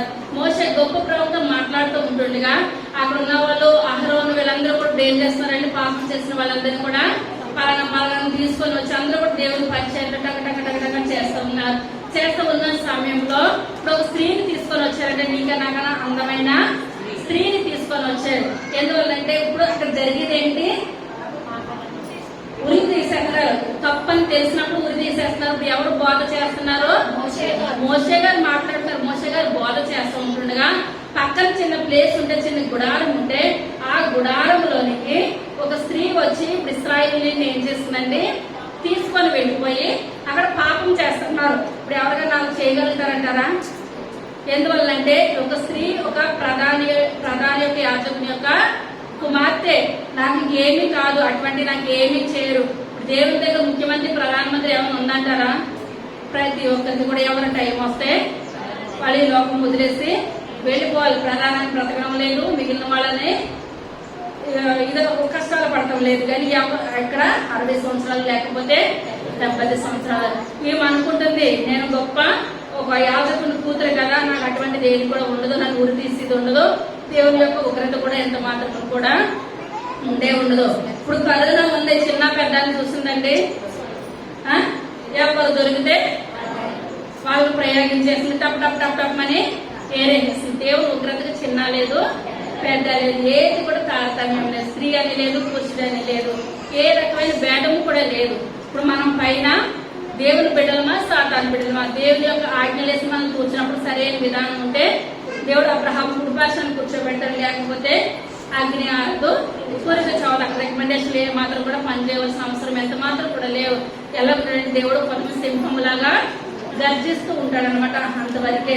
ఇక్కడ చూసినట్టయితే అటువంటి పరిస్థితిలో ఇప్పుడు ఈమె ఏం చేస్తుందంటే ఒక ఇశ్రాయేలీతో ఈమె పాపం చేస్తుంది. ఎవరు కోపం వచ్చేస్తుందండి? ఫినెహాసు కోపం వచ్చేసింది. ఫినెహాసు కోపం వచ్చేసి అక్కడ చాలా మంది ఉన్నారు. ఒక్కొక్కసారి మనకి ప్రతి విషయంలోనూ కోపం వస్తుంది, కానీ ప్రతి పక్కన గొడవ ఆడుతున్నారు అనుకోండి, మనకు కోపం వస్తుంది, మనం వెళ్ళి చెప్పడానికి ఉంటుందా? ఇప్పుడు స్త్రీది తప్పే, ఆమె తప్పే చేస్తున్నానని మనకు తెలుసు, కానీ ఆ తప్పును మనం చేయడానికి నువ్వు తప్పమ్మంటే ఊరుకుంటారా? లేదా పురుషుడి తప్పు, పురుషుడు వెళ్ళి నువ్వు చేసి తప్పమ్మంటే ఊరుకుంటారా? 10 మాటలు మాట్లాడతారు. అక్కడ ఉన్న ఇశ్రాయేలు ప్రజలందరూ చూస్తున్నారు, ఇన్ని వేల మంది చూస్తున్నారు, ఇన్ని లక్షల మంది చూస్తున్నారు, వాళ్ళు చేస్తుంది తప్పు. అక్కడ మోషే గారు గొప్ప ప్రవక్తున్నాడు, ప్రవక్త మాట్లాడుతున్నాడు, అక్కడ భయంకరమైన ఉగ్రత వచ్చేస్తుంది. 24,000 మందిని, ఎంతమందినండి? 24,000 మందిని ఉరి తీసేస్తున్నారు. అటువంటి భయంకరమైన స్థితిలో ఇటువంటిది చేయకూడదు అన్నది లేకుండా పాపం చేస్తూ ఉంటుంటే అయ్యో వాళ్ళు చేసేది తప్పు అని అనుకుంటారు, కానీ ఎవరు కూడా ముందుకు వెళ్ళకపోతున్నారు. కానీ ఎవరు మనవడు వెళ్ళాడండి? అహరోను మనవడు వెళ్ళాడు అనమాట. వాళ్ళది ఏ గోత్రం? లేవి గోత్రం. అహరోను మనవడు వెళ్ళిపోయాడు. ఎందుకంటే మన వాళ్ళే చెప్పాను. ఇప్పుడు వీళ్ళ సంతాతి ఎక్కడి నుంచి ప్రారంభమైంది? అబ్రహాం నుంచి ప్రారంభమైంది. ఇప్పుడు 7 తరాల తర్వాత ఇప్పుడు ఎవరు వచ్చారండి? సమూయేలు ప్రవక్త. వీళ్ళు అక్కడికక్కడ దావీదు కాలుద్దానికి వీళ్ళ పొజిషన్ ఏంటి? సన్నిధిలో వాయిద్యాలు వాయించడం అనమాట. గొప్ప తలాలు లేదు వాళ్ళని దేవుని కొరకు భయంగా బలంగా పనిచేస్తున్నారు.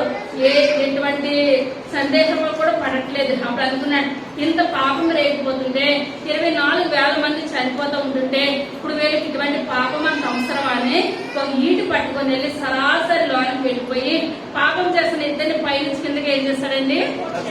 పొడిచేసారు. ఒక్క పోటుకే వాళ్ళిద్దరు ఏమైపోయారు? చనిపోయారు. ఎప్పుడైతే చనిపోయారో ఆకాశంలోంచి దేవుని యొక్క ఉగ్రత ఏమైపోయిందండి? ఆగిపోయింది. ఎప్పుడైతే ఇద్దరిని చంపేస్తారు, మిగిలిన ఎవరు అనుకుంటారా? అమ్మో ఇటువంటి గొప్ప వాళ్ళ కూతురునే చంపేశారు మనకులాంటి వాళ్ళు. అప్పుడు కూడా అన్న వాళ్ళు ఏం చేస్తారండి? చల్లబడిపోతారు. అమ్మాయి వాళ్ళకే ఏమాత్రం కూడా తనమనం లేదు, నేను ఎంత దాన్ని. ఎందువల్లంటే కొంచెం మనం సంధిస్తూ ఉంటే సాతాను కూడా బిలాము సంధించడం కనుక ఇంత దూరం వచ్చింది. అదే ఫస్ట్ వచ్చినప్పుడే నేను దేవుడికి విరుద్ధంగా నేను వెళ్ళనని బిలాము మాట అంటే ఇంత జరిగే పరిస్థితి ఉందంటారా? ఏమాత్రం కూడా ఉండదు. మనం కూడా ఇంట్లో సాతాను ఏదో రకంగా ప్రవేశించినప్పుడు మనం ఏం చేయాలంటే ప్రార్థన చేయాలి. ఎప్పుడైతే మనం దేవుడికి ఎప్పుడైతే చిన్న శోధన వచ్చిందో దేవుడికి మనం దూరం అయిపోతాం. ఎప్పుడైతే మనం దేవుడికి దూరం అయిపోయామో సాతానికి మనం ఏమైపోతామండి? దగ్గర అయిపోతాం అనమాట. అందుకనే ప్రతి విషయంలోనూ కూడా యోబుకి అన్ని కష్టాలు వచ్చినప్పుడు కూడా ప్రతి విషయంలో కూడా యోబు ఏం చేస్తాడండి? ప్రార్థన.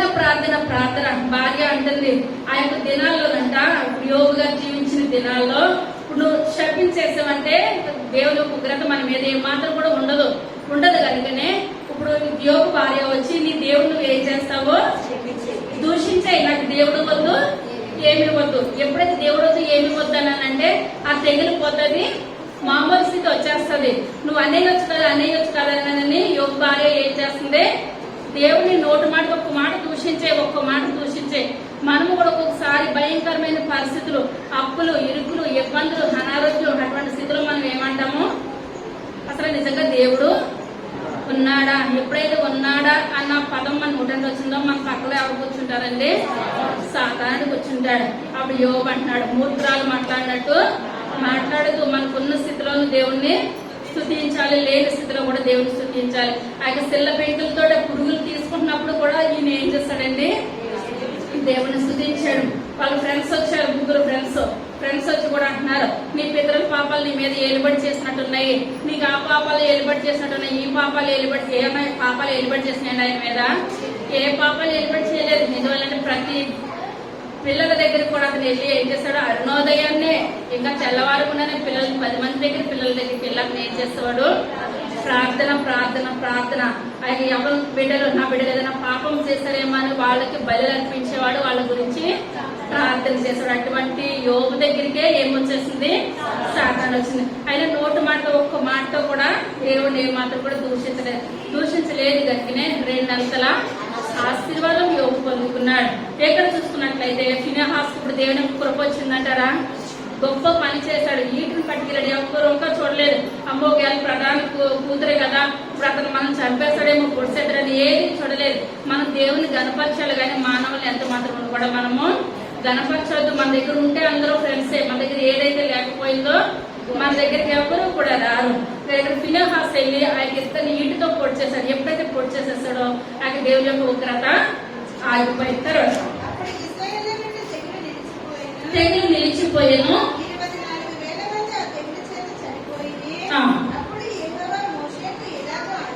ఇప్పుడు తెగులకి ఎంతమంది చనిపోయారండి?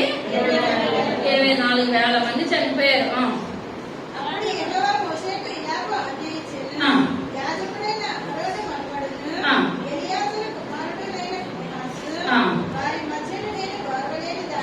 ఓర్వలేని దానిని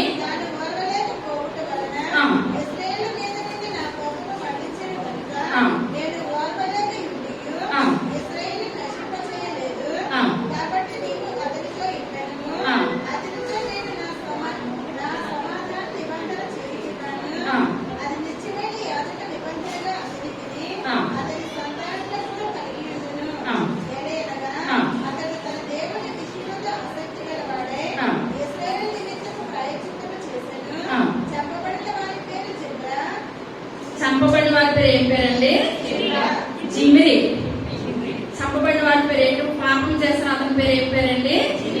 జిమ్రి. అనగా ఏంటంటే అర్థం ఏంటంటే సంగీతము. ఏంటండి? సంగీతము లేదా స్తుతి. చంపబడిన అతని పేరు ఏంటండి? జిమ్రి అనగా సంగీతము లేక స్తుతి. స్తుతి ఇంత మంచి పేరు పెట్టుకొని ఇతను ఏం చేస్తున్నాడండి? పాపం చేస్తున్నాడు. స్తుతి అన్న పేరు పెట్టుకుని అతను మోషే గారి దగ్గర ఉన్నప్పుడు అతను ఏం చేయాలి? దేవుని సన్నిధిలో స్తుతించాలి, వాడబడాలి. కానీ స్తుతించి వాడబడకుండా ఇతను ఏం చేస్తున్నాడు? పాపం చేస్తున్నాడు. అందరి ముందు కూడా పాపగా అతను నిలవబడి పెడతాడు. ప్రధాని అయినా ఎటువంటి వాడంటండి? ప్రధాని అని సాలు కుమారుడు అంటండి. ఇతను ఎటువంటి ఏ గోత్రానికి చెందినవాడు? షిమ్యోను గోత్రానికి చెందినవాడు. షిమ్యోను గోత్రానికి చెందిన ప్రధాని యొక్క సాలు కుమారుడు. తర్వాత కొజ్బి,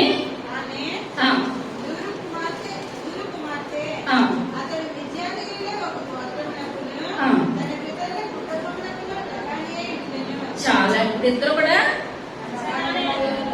ప్రధానులే. కొజ్బి అనగా అర్థం ఏంటండి? కొజ్బి అనగా మోసము లేక అబద్ధము. ఏంటండి? కొజ్బి అనగా మోసము లేక అబద్ధము. జిమ్రి అనగా సంగీతము లేక స్తుతి. కొజ్బి అనగా మోసము లేక అబద్ధం. ఇప్పుడు ఈ మోసం చేస్తున్న పేరు తగ్గ జీవితమే చేస్తుంది, కానీ జిమ్రి పేరు మంచిదే కానీ జీవితం ఏమాత్రం కూడా మంచిది కాదు. ఇద్దరు కూడా విద్యార్థి గోత్రానికి పెద్ద ప్రధాని కూతురు అంటే నీమెవరో ప్రధాని కూతురు. ప్రధానమంత్రులు ఏమైనా తప్పు చేస్తే మనం ఏమైనా చేయడానికి ఉన్నదా? దేవుడు చేయాలి తప్పించి ఏ మనుషులు చేయలేము. ఇప్పుడు ఇదే అనుకుంది, మోషే గారు ఉంటే ఏంటి, ఎవరుంటే ఏంటి, నేను ఎవరు కూతుర్ని, మిద్యాను ప్రధాని కూతురు. మిద్యాను అనగా ఎవరు, అబ్రహాముకి కెతూరాకు పుట్టిన సంతానం. మేము గొప్ప సంతానంలో వచ్చేసాం. మా తాత ఎవరు, అబ్రహాము. అబ్రహాముకి మా యొక్క తాతకు భార్య ఎవరు, కెతూరా. కొంతమంది చెప్తారు, అమ్మో మాకేంటి ఒక ఆమెదంట, మా అమ్మమ్మ గారు తోడుకోడలకే 7 అంతస్తుల బిల్డింగ్ ఉంది, నాకేంటని ఇదంట. తోడుకోళ్ళకు ఉంటేనే ఏమన్నా, తోడుకోళ్ళు అమ్మమ్మ గారికి ఉందంట. తోడుకోళ్ళు అమ్మమ్మ గారికి ఉంటే మనకు వస్తుందా? ఏమన్నంటే ఇదే అందండి, మా తోడుకోళ్ళు అమ్మమ్మ గారికి 8 అంతస్తులు 7 అంతస్తుల బిల్డింగ్ ఉంది, నాకేంటి. ఆ తోడుకోళ్ళకే ఉండదు అమ్మమ్మ ఉండేది, కానీ ఉంటదంటారా? ఏది కూడా ఉండదు. కానీ ఇక జిమ్రీ అనుకుంది, ఇంకా కొజ్జుబి అనుకుంది, ఏమని నేను ప్రధాని యొక్క కూతుర్ని కదా, నా తాత అబ్రహాము, నా యొక్క అబ్రహాం భార్య కెతూరా. నేను ఇటువంటి వంశంలోంచి వస్తే వంశం యొక్క బుద్ధులు ఉండాలి. బుద్ధులు లేని ఏ వంశంలోంచి వచ్చినా ఏ మాత్రం కూడా ప్రయోజనం లేదు. కానీ వీళ్ళు ఇప్పుడు ఇద్దరిని చంపేసింది ఎవరండి? ఫినెహాస్ చంపేశారు. వీళ్ళిద్దరు గొప్ప, ఫినెహాస్ గొప్ప? ఫినెహాసే గొప్ప. దేవుని నామానికి వందనాలు. అదే 2 కొరింథీయులకు రాసిన పత్రిక 11వ అధ్యాయము 2వ వచనం. దైవశక్తితో మీ ఎడల ఆసక్తి కలిగి ఉన్నాను. ఒక్కడే పురుషునికి మిమ్మును ప్రదానము చేసితిని గాని సర్పము తన కుయుక్తి చేత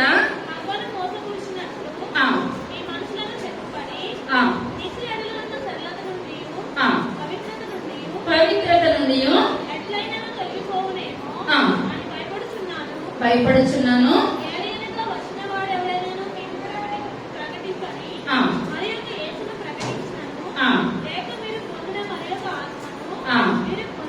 పొందినను.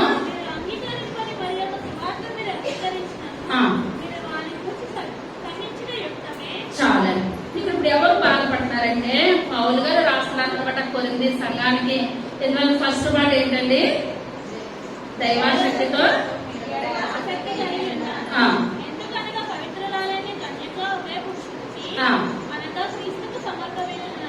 చాలండి.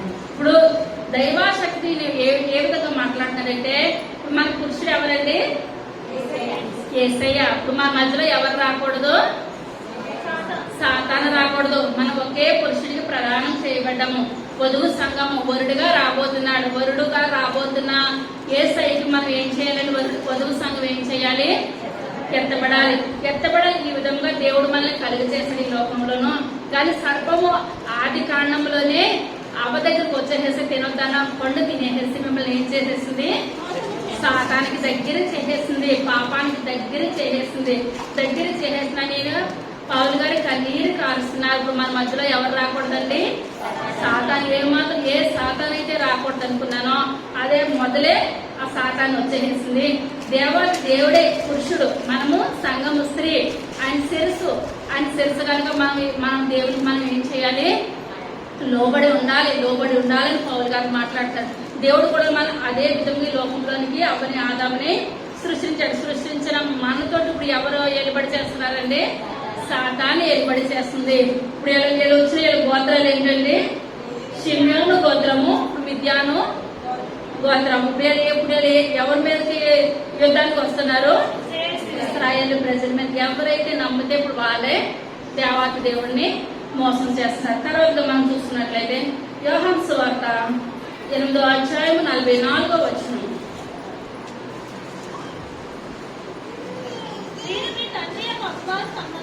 సంబంధులు ఎవరి సంబంధులు అంటండి? అపవాద సంబంధులు.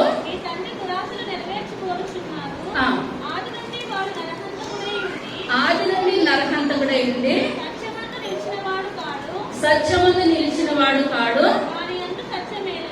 వాని యందు సత్యమే లేదు,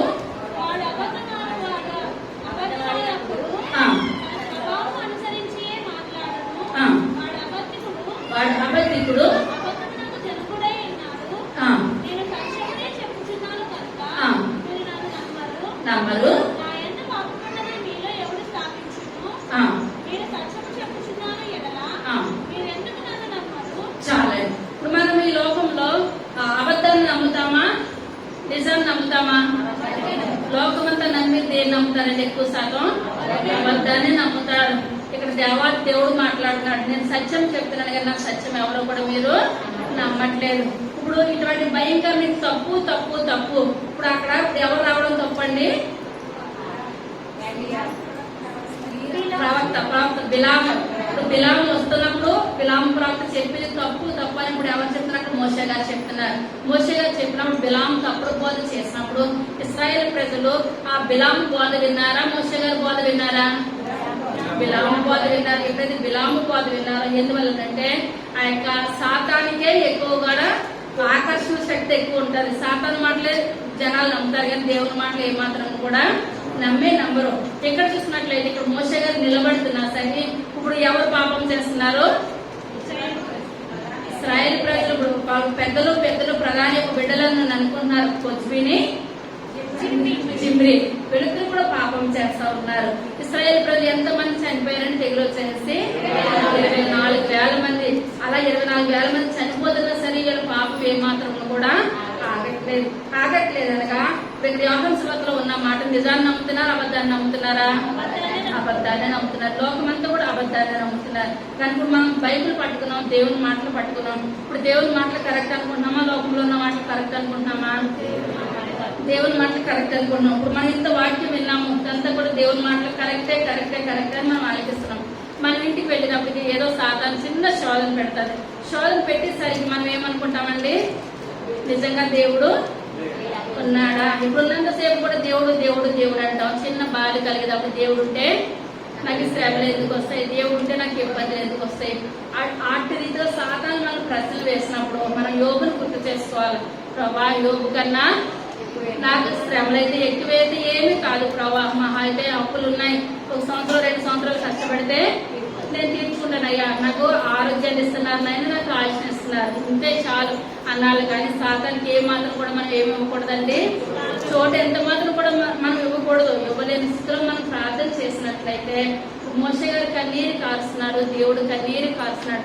మన కొరకు దేవుడు కన్నీరు కార్చొద్దు. మన కొరకు సంతోషించే కొరకు మనం దేవుడికి మనం ఏం చేయాలండి? దయచేయాలి. ఇశ్రాయేల్ ప్రజలు 24,000 మంది 20 లక్షల మంది వస్తుంటగా 20 లక్షల కాలుబలం వస్తుంటే దరిదాపు వచ్చేసే సమయంలో వీళ్ళ దగ్గరికి వచ్చే సమయంలో ఎంతమంది చనిపోయారండి? 24,000 మంది చనిపోయారు. ఇప్పుడు మన మరణ పర్యంతరం మనం చూసుకున్నట్లయితే దగ్గరగా వెళ్ళకపోతే దగ్గరగా సంవత్సరం సంవత్సరం వచ్చేస్తుంది. సంవత్సరాలు దాటిపోతూ ఉంటున్నాయి. కానీ మనం చివరి వరకు కూడా ఇదే నిరీక్షణ కలిగి ఉండాలి, ఇదే గురి కలిగి ఉండాలి. గురి యొద్దకు మనం పరిగెట్టాలి. ప్రభా, సాతానుడి కష్టాలు రానివ్వండి, నష్టాలు రానివ్వండి, వ్యాధులు రానివ్వండి, నేను నా పితరుల కన్నా గొప్పదనేది ఏది కాదు ప్రభా. తట్టుకునే శక్తిని నాకు దయచేయండి ప్రభా. మిమ్మల్ని స్తుతిస్తాను, మిమ్మల్ని ఆరాధిస్తాను. ఇశ్రాయేల్ ప్రజలు 24,000 మంది లాగా నేను ఏమాత్రం కూడా ఉండదయ్యా. మీకు నమ్మకంగా యథార్థంగా నేను జీవిస్తానని ప్రార్థన చేస్తాను అనుకున్నాను. పైకి వేసించండి. చిన్న ప్రార్థన చేస్తున్నాం. సర్వశక్తి కలిగిన తండ్రి, కృప కలిగిన తండ్రి, దయగలిగిన ఆయన, మీ యొక్క దయగలిగిన శ్రేష్టమైన నామాన్ని బట్టి ప్రభా లెక్కలేని వందనాలు స్తోత్రాలు చెల్లించుకుంటున్నాను తండ్రి. జీవం కలిగిన దేవ, జీవాధిపతి అయిన దేవ, మీకు వందనాలు తండ్రి. అయ్యా, మోషే గారు ప్రభా తన జీవితం అంతా కూడా నాయన ఇశ్రాయేలు ప్రజల గురించే నాయన బాబు తన జీవితాన్ని అంతా దారిపోస్తాడు. ఐగుప్తుల రాజు అనిపించుకోకుండా ప్రభా ఇశ్రాయేలు నడిపిస్తానని ఆయన. అయ్యా, ఐగుప్తులు 40 సంవత్సరాలు జీవించాడు. అయ్యా, విద్యార్థులు 40 సంవత్సరాలు ప్రభా. అయ్యా, 40 సంవత్సరాలు నాయన వాళ్ళ బాబు విన్నట్టుకుని ప్రభా అరణ్యంలో కాళ్ళ ప్రయాణమే ప్రభా. అయ్యా, వాళ్ళు ఎంత విసిగించేవారో ప్రభా. నాయన నిమిషానికి మాట వినేవారు కాదు. అటువంటి స్థితిలో ఉన్నప్పటికీ నాయన బాబు మీ కొరకు వాడబడాలని తీర్మానం తీసుకున్నాను. మోషే గారికి నాయన ఎంత కోపం పుట్టించారంటే ప్రభా, మోషే గారి పక్కన ఉన్నదప్పుడే ప్రభా అయ్యా కొజ్బి వచ్చి ప్రభా నాయన బాబు అయ్యా నాయన బాబు పాపం చేయడానికి ప్రభా నాయన జిమ్రీ కొజ్బితో పాపం చేయడానికి నాయన బాబు అయ్యా పక్కకు తీసుకొని వెళ్ళినప్పుడు నాయన ఫినెహాసు గొప్ప కార్యం చేశాడు ప్రభా. అయ్యా, ఎప్పుడైతే ఫినెహాసు మీ కొరకు జీవించడం ఆయన ఆకాశం అంతేకి లాగిపోయింది ప్రభా. అయ్యా, మేము ఎన్నాళ్ళు జీవించమన్నది కాదు, మేము ఎన్నాళ్ళు బ్రతికేమన్నది కాదు నాయన. అయ్యా, ఫినెహాసులకు బ్రతికే గొప్ప భాగ్యాన్ని దయచేయండి నాయన. అయ్యా, మీ కొరకు మేము జీవించాలి నాయన. మీ యొక్క దయ కొరకు, మీ యొక్క కృప కొరకు మేము వాడబడే గొప్ప భాగ్యాన్ని దయచేయండి నాయన. విన్న వాక్యం మా హృదయాలు ఫలింప చేయమని అడుగుచున్నాను తండ్రి. అయ్యా వాక్యానికి అర్థంగా పోనబోదు ప్రభావ. అయ్యా మా హృదయాలు భద్రపరిచిన గొప్ప కృపను దయచేయండి నాయన. ఆమ్రాము యొక్క బిడ్డలను ఏ విధంగా పెంచారు ప్రభావ, మా బిడ్డలు ఆ విధంగా పెంచే గొప్ప శక్తిని మాకు దయచేయండి నాయన. ప్రార్థన జీవితాలు మాకు దయచేయండి నాయన. ఇక్కడ ఉన్న బిడ్డలందరినీ పేరు పేరు మీరు దీవించండి నాయన, ఆశీర్వదించండి నాయన. మీ చిత్తమైతే మీ యొక్క దాకా కలిసినట్టు మరొక సంతోషకరమైన సమయంలో ఇటుగా కలుసుకుని గొప్ప కృపను ధన్యత అందరికీ దయచేయండి. సరిగా రాబోచుని యేసయ్య నామమున వేడుకొంచున్నాము తండ్రి. ఆమేన్.